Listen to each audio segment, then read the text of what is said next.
Shalom. Shalom. Ya, puji Tuhan. Saudara-saudara, hari ini kita membicarakan mengenai penebusan bersyarat. Saudara-saudara, kalau saya mendengar penebusan, itu saya cukup kaget ya, karena kemarin di dalam Komsel hari Rabu ada seorang pemimpin kelompok sel yang berkata mengenai subject to. Mungkin bagi saudara yang belum tahu asuransi, saudara mungkin asing, tapi saya paham mengenai penebusan Tuhan di dalam hidup kita itu subject to. Artinya penebusan yang bersyarat. Syaratnya adalah kalau saudara berjalan dalam roh, penebusan itu jadi sah. Wah, bingung ini kelihatannya ya kan? Cukup bingung kan, Pan? Ya, jadi begini, saudara. Saudara, kita semua biasa mengasurasikan, betul? Ya, seluruhnya ya, kalau kita mengasurasikan, saya akan beri contoh aja begini. Saya pernah menolong seorang jemaat yang suaminya meninggal. Karena suaminya meninggal, saudara-saudara, kemudian tinggallah dia seorang diri, maka saya bertanya dengan ibu ini, "Ibu, apakah engkau mengasuransikan suami kamu?" Karena waktu itu saya tengok tengah malam dan dia ada di rumah sakit Pertamina, ya. Katanya dia sudah, Om. Tapi saya sudah nggak bayar. Loh, kenapa kok nggak bayar? Gitu ya kan? Begini, sebab dia itu operasi di Guangzhou, ginjalnya dioperasi, tapi nggak diganti sama asuransi. Wow. Tetap sih dibayar, jangan nggak dibayar, ya saya bilang begitu. Sebab kalau Caci nggak bayar, asuransinya itu tidak akan bayar rumah sakit yang sekarang. Kenapa? Polis itu berlaku, ya, menanggung kita, kesehatan kita, kalau saudara dan saya subject to. Bersyaratnya kalau bayar premi nggak telat. Kalau bayar preminya telat, ya lewat dari due date, berarti itu ditolak. Nah, untuk meyakinkan itu, saya dan istri saya kemudian masuk menengok suaminya di dalam. Dan setelah saya tengok, saudara-saudara, saya tanya ke suster jaga, "Sus, ini keadaan bapak ini gimana?" "Waduh Pak, gawat, kritis ini." Saya keluar temuin istrinya lagi. "Ci, kondisinya gimana Ci menurut pendapat Ci?" "Baik, biasa begini, di Guangzhou dulu begitu, setelah keluar nanti begini juga baik lagi." Begitu. Saya bilang begini, "Ci, polisnya itu preminya dibayar ya Ci?" Ya, waktu tengah malam saya bilang dibayar ya Ci ya. Caci begitu bangun besok pagi langsung pergi ke bank bayar. Ya, jangan nggak dibayar. Betul saudara. Jam 10 dibayar, jam setengah 2 meninggal. Ya. Akhirnya saya urus demikian rupa dengan begitu sulitnya. Sampai zaman dulu ada yang namanya OJK, saya sampai ke OJK. Dulu ada yang namanya BMAI, sampai saya urus di BMAI, ya. Akhirnya uang itu keluar. Ya. Jadi kita ditebus oleh Tuhan dengan syarat saudara kalau bisa berjalan dalam roh. Ini ada orang asuransi, tahu kan? Nah, ya, jadi kalau kita orang asuransi mesti ngerti nih, subject to. Saya ini ditebus dari iblis. Saya ini ditebus dari dosa, subject to, dengan syarat kalau saya berjalan dalam roh. Penebusannya berlaku enggak? Berlaku. Tapi saudara-saudara, subject to, syaratnya kalau saudara berjalan dalam roh. Itu contoh satu aja ya, contohnya banyak sekali kasus-kasus begini. Ya, maka itu saudara-saudara, yang namanya polis asuransi itu adalah bersyarat. Salah satunya kalau saudara bayar premi jangan lebih dari waktu yang sudah ditentukan. Ya. Saya punya pengalaman lagi supaya lebih membuka pikiran saudara saja. Satu ketika kami kan broker ya, mengasuransikan asuransi pabrik ban di Salatiga. Waktu survei itu tertanggungnya itu berjanji bahwa bulan Juni ya, bulan Juni, saya biasanya kalau survei itu bulan Desember. Jadi Juni depan pabrik beroperasi. Jadi pabrik ini silindris itu enggak beroperasi ya. Oke. Si asuransinya bilang oke, kami tanggung dengan pertanggungan polis itu. Tapi Juni sudah operasi ya. Ya. Jadi setelah itu bulan Agustus ada klaim. Klaimnya apa saudara? Pencurian. Seluruh kabel besar-besar itu saudara diambil. Ya, dikupasin sedemikian rupa, tembaganya diambil dan dijual. Nah, ini berlaku apa saudara? Subject to, bersyarat. Syaratnya apa? Apapun yang terjadi, pencurian apapun akan kami ganti sesuai polis. Subject to, syaratnya beroperasi mulai bulan Juni. Lah ini dicurinya bulan Agustus. Jadi sampai dengan Agustus tidak berjalan, maka polis tidak berlaku. Ya. Saya pikir 2 contoh cukup ya. Jadi saudara dan saya ini sudah ditebus oleh darah Yesus, oleh kematian Tuhan Yesus di atas kayu salib. Kita sudah dibebaskan dari dosa. Kita sudah dibebaskan dari iblis. Saudara, subject to, syaratnya kalau saudara bisa berjalan dalam roh. Ya, jelas ya saudara ya. Jadi jangan saudara bilang Yesus sudah mati bagiku. Ya kan? Terus saudara enggak mau berjalan dalam roh. Ya enggak bisa. Subject to, ya ingat ya. Apa saudara? Subject to. Oke, saya senang sekali ya. Oke, sekarang kita lihat next. Mari kita renungkan bersama-sama. Yang pertama, benarkah penebusan Tuhan tanpa syarat?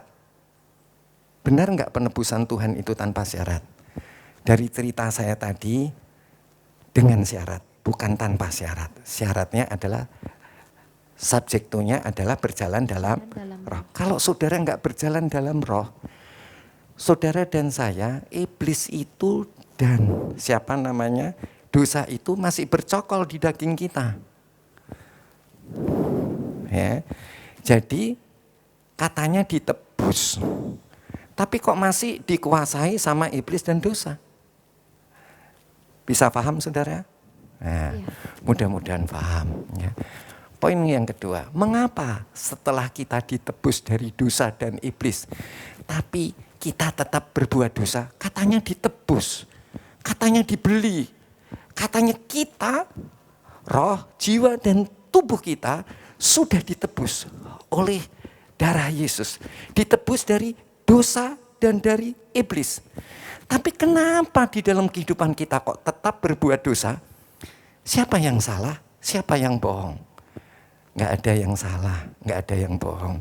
Karena saudara lupa yang namanya nomor 1 tadi, subject to. Ya kan, gampang kan? Subject to. Nah, itu Kalina yang ngajarin saya. Saya kaget. Oh iya, ingat saya ya kan. Oke. Poin yang ketiga. Kapan kita lepas dari dosa? Padahal Alkitab bicara bahwa kita telah ditebus dari dosa dan iblis. Siapa yang bohong? Bukan Tuhan yang bohong, bukan Alkitab yang bohong. Karena ada yang namanya subjek tuh. Ya, saya mau kasih judul subjek tuh gitu. Nanti orang bingung begitu kan. Maka itu saya tulisnya penebusan bersyarat. Jadi kita ditebus Tuhan, dibeli dari iblis dan dosa itu bersyarat. Syaratnya kalau kita berjalan dalam roh, ya kan? Oke, pertanyaan yang keempat. Sampai menjelang kita dipanggil Tuhan kah? Jadi kita bebas dari dosa dan dari iblis tuh sampai nanti kalau kita gitu mati terus jerit-jerit Tuhan ampuni dosaku. Gitu? Apa begitu? Enggak. Ya. Enggak mestinya. Ya, maka itu saudara-saudara, kalau saudara berjalan dalam roh, saudara akan bebas dari setan, iblis dan dari dosa. Ya.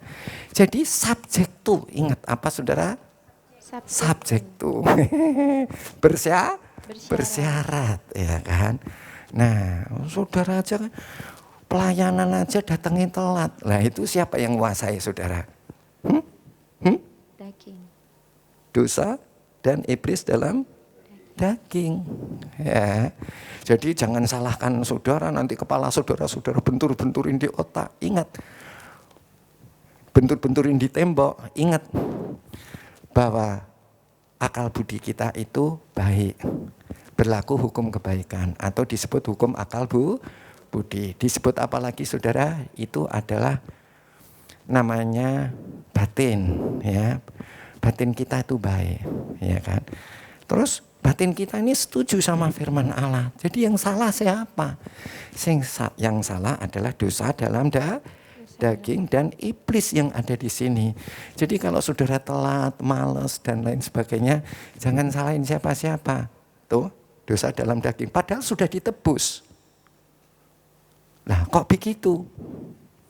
Karena saudara tidak itu berlaku hukum namanya subjek tuh.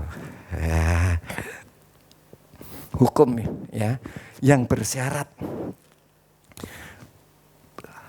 Poin 5. Tuhan janjikan karakter seperti Yesus, iya kan? Kita kalau nyanyi, aduh luar biasa. Seperti Yesus, saya mau seperti Yesus dalam jalanku sampai ke surga. Saya mau seperti Yesus, iya kan? Nah, saudara-saudara, berlaku ada beberapa pengajaran, ya. Itu tergantung saudara dari aliran gereja mana, ya. Ku tak pandang kau dari gereja mana, asal kau berdiri atas Kalvari. Engkaulah saudara dan saudariku. Semua saudara, semua itu yang berdiri di atas Alkitab itu benar. Jadi kalau ngelihat Alkitab harus dari Kejadian sampai dengan Wahyu. Jangan dipetik-petik semaunya sendiri, ya. Ada yang berpandangan, saudara-saudara, bahwa orang itu sekali selamat tetap selamat. Ya, pokoknya selamat aja deh. Sudah ditebus, sekali ditebus. Walaupun masih berenang di dalam dosa dan berenang bersama-sama iblis. Selamat enggak sih selamat itu? Itu selamat enggak?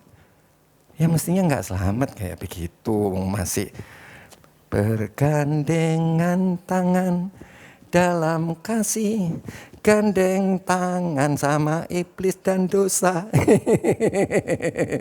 ya. Itu salah, saudara-saudara. Jadi enggak sekali selamat tetap selamat. Atau begitu bikin dosa sedikit nggak selamat. Ya, nah, saudara-saudara, ini bukan soal selamat nggak selamat, saudara. Tapi apakah saudara setelah ditebus itu, saudara punya syarat subjektu ini apa? Berjalan dalam roh. Kalau saudara berjalan dalam roh, apa yang terjadi? Iblis itu klepek-klepek. Do you know klepek-klepek? Lemes. Ya, sama aja beginilah. Misalnya, contohnya siapa ini? Contohnya, ya kan, begitu Wesley itu kan punya idaman, namanya Abel, ya kan. Begitu Abel nari, kemudian yang dilihatin terus Robi gitu ya kan, karena kebetulan Robi ngelatih gitu ya. Ini contoh. Langsung saya bilang sama Wesley, Wes, itu kelihatannya sudah ada perubahan di dalam Abel. Bukan mataku tertuju padamu, bukan tertuju pada Tuhan, bukan juga tertuju pada siapa namanya Wesley, tapi mulai matanya tertuju kepada. Ya, terus langsung Wesley ngomong sama saya, ya om, udah nggak setia ya, loh, ngerti kan saudara? Jadi kalau saudara itu pikiran saudara memandang Yesus yang di dalam roh saudara, itu iblis itu langsung klepek-klepek. Tahu klepek-klepek? Ya kayak Wesley itu klepek-klepek. Ya udah nggak berdaya. Saudara mengerti apa yang saya katakan? Paham nggak saudara? Paham. Ya, jadi taruhlah pikiranmu ke atas roh. Nanti ini ada uraian Alkitabnya. Jadi saya ngomong nggak sembarangan, ya. Jadi nanti kita akan lihat, ya. Terus kalau saudara sudah begitu, saudara pasti punya karakter Tuhan, karakter roh, bukan karakter daging. Ya. Pikiran roh, bukan pikiran daging, ya. Oke, sampai di sini paham saudara? Paham. Kalau sudah begitu, saudara pasti dikejar oleh berkat. Siapa di sini yang kepengen diberkati? Angkat tangan. Oke, turun tangan. Siapa yang pengen karakternya seperti Tuhan? Angkat tangan. Oh, rame juga ya. Puji Tuhan. Yang benar begitu saudara ya. Oke, nah poin yang ke-6. Sekarang kita bicara bagaimana caranya. Caranya gimana? Ya caranya tadi berjalan dalam roh. Karena berlaku subjektu. Bersyarat. Sekarang mulai kebuka ya saudara ya. Oke, sekarang kita akan lihat. Kalau di pelajaran SOM kita, apa kira-kira? Supaya saudara bisa bandingin sama pelajaran SOM kita. Seorang pun tidak bisa merebut kita dari tangannya Tuhan. Betul? Pelajaran SOM kita begitu kan? Iya. Ya. Saudara tetap di dalam Tuhan. Tapi masih tetap kan hobi berbuat dosa kan? Betul kan? Iya. Nah, apanya yang salah? Ya. Saudara harus berjalan dalam roh. Berjalan dalam roh itu apa? Oh, ya om, saya harus berdoa dalam roh terus. Saudara berdoa dalam roh terus juga berenang di dalam dosa. Ayo, kenapa sebabnya? Ya nanti kita bongkar ya saudara ya. Oke. Wah, aku ini udah berjalan dalam roh. Saya udah berdoa dalam roh. Berdoa dalam roh itu bukan berarti berjalan dalam roh saudara.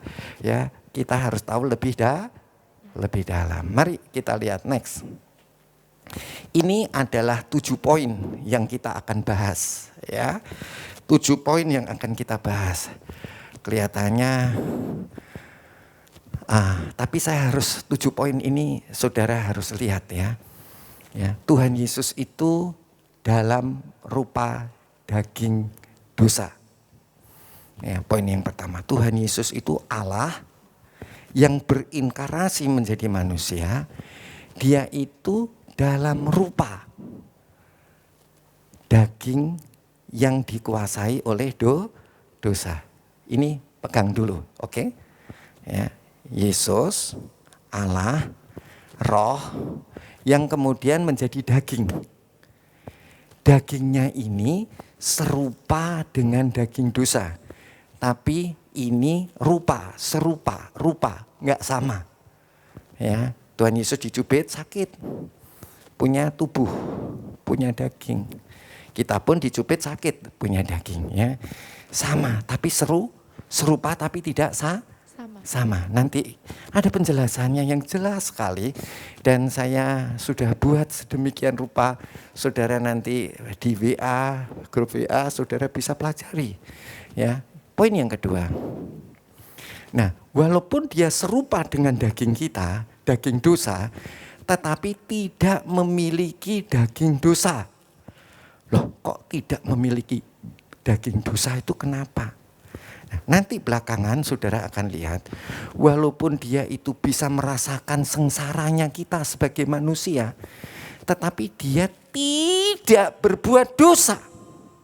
Nah, ya kan, kalau saudara rasain lapar langsung makan banyak, ya kan. Saudara lihat cewek cantik langsung dikejar, ya kan. Saudara lihat cowok ganteng langsung ya mulai beraction. Wah, gitu kan kira-kiranya, iya kan? Nah, tapi saudara-saudara, Tuhan Yesus itu dia tidak merespon dosa dalam daging. Ya, dia tidak merespon apa saudara? Iblis. Ya. Dia betul-betul dia memandang Roh Kudus. Ya. Atau dengan istilahnya Tuhan Yesus, apa yang aku lihat dari Bapakku, itulah yang aku lakukan. Apa yang aku dengar dari Bapakku, itulah yang aku ucapkan, ya. Melalui apa? Roh Kudus, karena dia menjadi manusia bergantung sepenuhnya kepada Roh Kudus. Dia tidak menggunakan keilahiannya sebagai Allah Putra, tetapi dia menggantungkan sepenuhnya kepada Roh Kudus, persis kayak kita. Amin. Nah, ini kabar baik loh saudara, bagi kita semua. Wah, kita nggak bisa. Siapa yang nggak bisa? Bisa, ya. Tuhan Yesus, Allah yang menjadi manusia, berinkarnasi. Dia tanpa menjamah dosa. Nggak usah lihat Alkitabnya. Nanti saya bukain di sini ada, ya. Perhatikan yang saya omong, ya. Saya tidak menyimpang dari Alkitab. Semua ada di sini, ya. Oke. Kayak apa sih kira-kira? Kayak poin 3. Tuhan itu sudah menubuatkan sebelumnya bahwa zaman dulu bangsa Israel itu berbuat dosa. Maka itu Tuhan itu menghukum bangsa Israel dengan ular. Semua orang Israel itu pada mati yang digigit ular. Tetapi Musa berseru kepada Tuhan, Tuhan, tolonglah bangsamu ini, umatmu. Kemudian Tuhan bilang, buat ular tapi dari tembaga. Jadi dagingnya daging, rupanya seperti ular. Tapi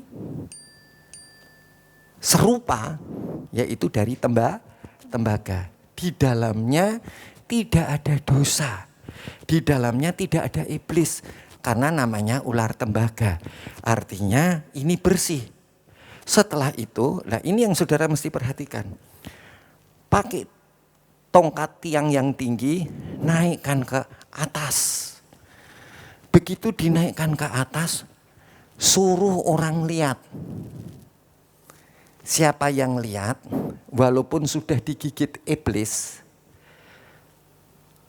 sudah digigit ular, saudara-saudara, racunnya akan mati. Jadi orangnya tetap selamat. Ularnya yang masih ada di luaran, dia akan mati. Ya, iblisnya mati, saudara, racunnya yaitu dosa juga mati. Tapi harus ada korban. Korbannya siapa? Ular tembaga. Yang diumpamakan adalah Tuhan Yesus. Nah, saudara, waktu dia naik itu syaratnya apa, saudara? Ayo, syaratnya yang calon STT Kiel. Calon STT hari ini mau berangkat. Ya, saudara. Jadi opo itu? Aku tanya apa dulu aja lah, tanyanya apa yang ku tanya padamu. Ya kan? Jadi saudara-saudara, ya. Jadi harus ngeliat. Mataku tertuju padamu, segenap hidupku ku serahkan padamu. Bimbing aku masuk rencanamu. Ya, ngerti ya saudara ya? Jadi kalau saudara pandang Roh Kudus yang ada di dalam rohmu, saudara iblisnya mati. Racunnya yaitu dosa dan maut juga mati. Atas pengorbanan siapa? Tuhan Yesus di atas kayu salib. Ya gampang kan? Ya. Tuh gampang kan, ternyata gampang kan? Yang gampang disulit-sulitin. Nanti saudara-saudara, setelah kita dibenarkan, maka kita adalah bagian dari kebenaran. Setelah kita bagian dari kebenaran, insya Allah kita bisa jadi benar. Nah, kapan benarnya? Halo? Ya. Ini saudara ini ngikutin dari awal sampai akhir enggak? Tak ulang. Pertama-tama kita dibenarkan melalui pengorbanan Tuhan Yesus di atas kayu salib. Setelah itu kita menjadi bagian dari kebenaran. Kadang benar, kadang salah. Kadang benar, kadang salah. Kadang benar, kadang salah. Nanti satu ketika, entah kalau kita sudah mau mati atau bagaimana, saudara bisa benar, saudara bisa sempurna. Kapan sempurnanya? Banyak orang yang meninggal juga ngap, masih minta ampun. Kapan benarnya? Ya, yang benar adalah saudara, setelah saudara ditebus, saudara harus ingat ada subjek. Tuh, subjek tuh-nya apa? Saudara terus memandang Yesus yang ada di dalam rohmu. Pandanglah dia. Ikutilah dia.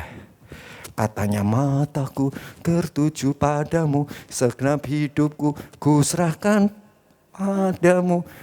Bimbing aku masuk rencanamu untuk membesarkan kerajaanmu. Ya kan? Coba, berapa banyak orang yang sudah berdoa dalam roh terus nyungsep? Kenapa kok nyungsep? Matanya ngelihat cewek, terus kawin lagi. Iya kan? Iya kan? Ya apa enggak ya? Walaupun itu sudah pendeta besar, tapi toh nyungsep di akhir hidupnya. Padahal ini gereja penuh Roh Kudus, berdoa dalam rohnya senantiasa. Tapi karena tidak terus-menerus memandang Roh Kudus, ya. Saudara pandang. Sebetulnya kita berjalan dalam roh itu untuk apa? Siapa yang bisa tahu? Supaya kita menggenapkan hukum Taurat. Karena Tuhan Yesus katakan, aku datang bukan untuk meniadakan hukum Taurat, tapi menggenapkan hukum Taurat. Ya. Dengan sendirinya, saudara, ya kalau Abel itu ngeliatin Robi terus, ya Wesley langsung kelepek mati gitu ya. Jadi kalau saudara, pikiran saudara itu pandang Tuhan yang di dalam, iblis itu langsung lemes, langsung mati, tidak berkuasa lagi. Paham nggak? Paham saudara? Ya kan? Saya kan punya cucu. Ya, kalau cucu saya yang pertama itu, saudara kalau saya Nathan gitu ya, diem aja. Apa aja diem. Terus saya tanya sama istri saya, omanya. Mah, Nathan itu punya telinga enggak ya, Mah? Ya. Langsung kalau dibilang gitu, punya gitu katanya. Ya. Tapi habis itu enggak nengok. Kalau enggak nengok, tahu enggak saudara? Omanya saya pepet begini. Wah kalau gitu opa udah enggak sayang Nathan katanya. Sayang Nat, sayang. Saya bilang gitu ya kan. Ngerti enggak saudara maksudnya ya? Jadi kalau saudara itu punya perhatian yang lain, saudara-saudara ke Tuhan, setan itu akan kelepek. Kelepek itu apa saudara? Tahu ikan saudara? Ikan itu tahu ikan enggak saudara? Ikan itu kan di air. Begitu dia loncat dari air ke daratan, ke lantai, langsung ikannya kelepek-kelepek, tinggal tunggu matinya. Itu ya, saya bilang kelepek gitu loh ya maksudnya. Oke, jadi saudara, poin 3, saudara harus pandang siapa? Roh Kudus. Mandang Roh Kudus untuk apa? Untuk menggenapkan hukum Allah. Untuk menggenapkan hukum Taurat. Loh, saudara kan kita suka mencela bangsa Israel. Bangsa Israel ini bangsa yang enggak baik, yang suka murtad, yang suka dihukum sama Tuhan. Sekarang saya tanya, saudara lebih baik dari bangsa Israel? Siapa yang bilang? Ya kan, mungkin kita lebih buruk dari bangsa Israel. Saudara kan enggak pernah itu suruh jalan 40 tahun itu di padang belantara dan diperpanjang lagi. Ya kan? Coba saudara enggak dapat minum gitu. Kan udah marah. Mungkin saudara lebih marah dari bangsa Israel. Kalau bangsa Israel begitu, itu pantas. Karena belum ada Roh Kudus. Nah kita sudah ditebus oleh darah Yesus. Tapi subjek tuh juga udah dikasih Roh Kudus. Kurang apanya? Saudara pandang Roh Kudus. Terus saudara dengan harapan saudara bisa dengan subjek itu apa saudara berjalan dalam Roh. Ya, mana bisa sih orang suruh ikuti hukum Taurat? Nggak bisa. Ya kan? Justru saya katakan, jangan berzina. Saudara tambah ininya kepingin berzina enggak? Jangan mencuri. Ininya tambah pengen mencuri enggak? Iya, itu. Ya, oke. Jadi kuncinya apa? Poin 3. Nah, poin yang keempat. Ini kelihatannya kok cuma isinya aja yang dibahas ya, daftar isinya, tapi enggak apa-apa. 4. Yesus disalibkan dalam daging ya. Yesus itu disalibkan dalam daging. Daging itu milik dosa, milik iblis. Ya, anggota tubuh kita setelah digoda iblis, Adam dan Hawa jatuh, maka tubuh jasmani kita disebut daging. Jadi daging ini milik iblis, milik dosa ya. Yesus disalibkan dalam daging. Walaupun itu serupa dengan daging. Kenapa disebut serupa? Karena dia tidak pernah nuruti iblis dan dosa. Dia tidak berbuat dosa. Waktu Tuhan Yesus dibawa ke padang gurun, saudara-saudara, dia dicobai berapa kali? 3 kali. Iblis, dia tidak mau nurutin. Ya. Jadi kita jangan nurutin. Ya, Tuhan Yesus enggak nurutin ya. Yesus disalibkan dalam daging, serupa dengan daging, karena dia tidak pernah mengikuti iblis dan dosa. Ya. Yesus disalibkan dalam daging, poin 4, tapi tidak memiliki dosa dalam daging. Itu ayatnya banyak, itu membuktikan semua. Ya, saya akan berusaha untuk menjelaskannya ya. Yesus disalibkan dalam daging, tapi tidak memiliki dosa dalam daging, nggak punya dosa dalam daging. Walaupun daging, tapi serupa ya. Poin 5, waktu Yesus disalibkan, Yesus sudah menghakimi iblis yang menyalibkannya. Nah, ini ayatnya ada. Tapi refer ke poin 3. Apa yang dikatakan poin 3? Waktu Yesus itu dinaikkan, yaitu ular tembaga tadi. Ya. Waktu dinaikkan, ya, Yesus itu, ya, Yesus ya ular tembaga tadi sudah menghakimi iblis yang menyalibkannya. Menghakimi itu sudah diginiin. Lu mati. Lu musnah. Ya, kayak Sambo ini. Sudah dihukum mati? Belum. Dihukum seumur hidup? Belum. Sudah dihukum 20 tahun? Belum. Tapi dia sudah dihakimi, sudah diputuskan. Kamu iblis ini ya, bukan Sambo ya. Iblis. Iblis, kamu sudah aku hakimi hukuman mati. Bukan seumur hidup, bukan 20 tahun lagi. Ya, udah ya kan. Waktu Tuhan Yesus di atas salib itu, disalib, waktu ular itu dinaikkan, itu sudah dihakimi. Kapan eksekusinya? Ntar dulu ya. Oke, poin 5. Itu poin 5. Itu tadi poin 5, sekarang poin 6. Waktu Yesus mati, dia membinasakan iblis. Jadi waktu Tuhan Yesus mati, iblisnya langsung binasa. Nah, tapi kembali lagi, subject to. Ya. Kalau saudara nggak percaya subject to, lihat aja. Di dalam dagingmu ini ada dosa dan iblis enggak? Walaupun saudara sudah apa tadi? Sudah percaya Yesus, sudah terima Yesus, sudah baptis air, sudah baptis Roh Kudus, ya, sudah berdoa dalam Roh, terus-terusan. Buktinya kelakuan kita gimana? Kan? Kelakuan kita, enggak, kita ini ngomong realitas. Kelakuan kita gimana, saudara? Hah? Udah mau berdoa dalam Roh terus. Ya. Tapi masih jatuh dalam dosa. Masih jatuh dalam perzinahan. Kenapa? Karena pikiranmu tidak tertuju kepada Roh Kudus, ya. Ya.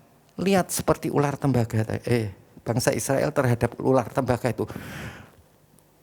Arahnya walaupun saudara kerja, ya, walaupun saudara bisa korupsi, arahnya tetap pikirannya ke arah Roh Kudus. Tetap saudara bilang, aku ini mau menggenapkan hukum Taurat. Langsung apanya di sini, iblisnya sama dosanya kelepek. Paham ya saudara ya? Ya itu, gampang kan? Gampang atau susah? Gampang. Kalau saudara bilang susah ya jawabannya dasar gitu. Ya, dasarnya ya. Nah, saudara punya istri. Pikiran saudara kemana? Tuh. Sarumaha itu. Ya kan? Saya sudah bilang sama Sarumaha yang perempuan. Saya tunjukin fotonya. Hai Miss Sarumaha. Ada Mister Sarumaha. Sudah bermaha-maha dengan perempuan lain. Apa katamu? Klepek-klepek om.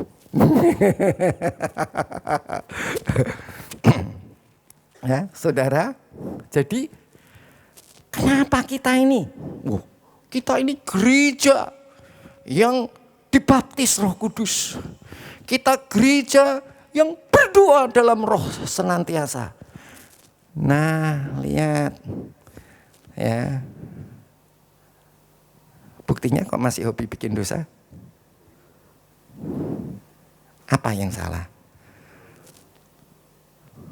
Bukan, dosa dalam dagingnya jangan disalahin terus.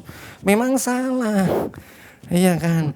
Masa kalau ada cewek cantik, kemudian yang disalahin cewek cantik terus, ya nggak bisa ya kan? Ya Karena pikirannya Om Ahok tidak tertuju kepada Tante Yuli yang cantik. Ya kan? Nih tuh ngobrol-ngobrol. Yul gimana ya Yul? Gimana ya Yul? Tapi pikirannya ke cewek cantik. Ya nggak bisa ya. Pikirannya harus tetap ngobrol sama Tante Yuli, tapi pikirannya ke Tante Yuli. Pengen nyenengin Tante Yuli. Sampai lagunya, mataku tertuju padamu Yuli, segenap hidupku ku serahkan padamu Yuli. Bimbing aku masuk rencanamu Yuli. Gitu mestinya ya kan. Tertuju, matanya tertuju ke Tante Yuli dan ingin menyenangkan Tante Yuli. Yang diingini Roh Kudus adalah Roh Kudus itu selalu apa? Mengingatkan kita kepada firman Tuhan ya. Jelas nggak saudara? Wah ini nggak jelas ya, keterlaluan begitu ya kan. Ya ini kelihatannya cuma diisi ini aja.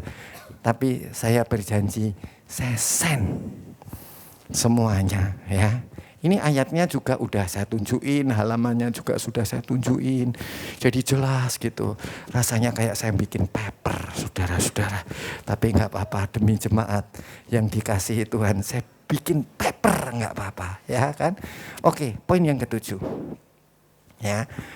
Ini ayatnya sudah ada semua ya. Poin yang ketujuh, kita bisa berjalan tidak menurut daging yang dikuasai dosa dan iblis. Bisa. Asal tadi. Jadi sebetulnya yang dipengenin Tante Yuli itu tetap ngerokok enggak sih? Enggak. Ya itu matanya tertuju pada Tante Yuli. Ya kan? Ingin menyenangkan Tante Yuli, tapi jangan ingin menyenangkan manusia, tapi menyenangkan Tuhan. Ini adalah perumpamaan saja ya. Kita bisa berjalan tidak menurut daging. Tidak menurut daging. Apa syaratnya? Subjek to. Kalau saudara melainkan itu subjek to menurut roh. Ya. Jadi saudara bisa enggak ngikuti daging tapi menurut roh. Jadi penebusan kita bersyarat kalau kita mau berjalan dalam roh. Gimana kok kita bisa berjalan dalam roh? Ya saudara, ya. Karena kita sudah dibeli dan lunas dibayar. Iblis itu sudah mati. Dosa itu sudah mati. Tapi subjek to. Ya. Polis itu sudah jalan menjamin. Asal kamu bayar tepat waktu. Asal janjimu engkau tepati. Jangan bohong. Belum apa tadi? Janji bulan Juni sudah beroperasi. Tapi sampai Agustus klaim juga belum beroperasi. Nah itu polis yang sudah menjamin seluruh hidup kita. Penebusan Tuhan yang sudah menjamin dalam hidup kita. Bahwa kita bebas dosa dan iblis itu menjadi batal. Karena saudara tidak menyambung dengan berjalan dalam roh. Siapa yang tidak paham? Gampang kan sekarang ya kan? Remaja, wah gampang. Gampil gampil. Orang Jawa bilang gampang banget ya. Yang mudah jangan dipersulit. Yang sulit jangan dipermudah. Ini mudah jangan dipersulit. Malaikat-malaikat tidak ngisot lagi. Waduh, malaikat-malaikat yang berkata, ku kan terbang tinggi bagai Raja Wali dan melayang tinggi dalam kemuliaannya. Biar bumi bergoncang dan badai menerpa. Terus Akan terbang tinggi bersama Dia. Hidup itu nggak mudah. Ya, siapa bilang hidup itu mudah?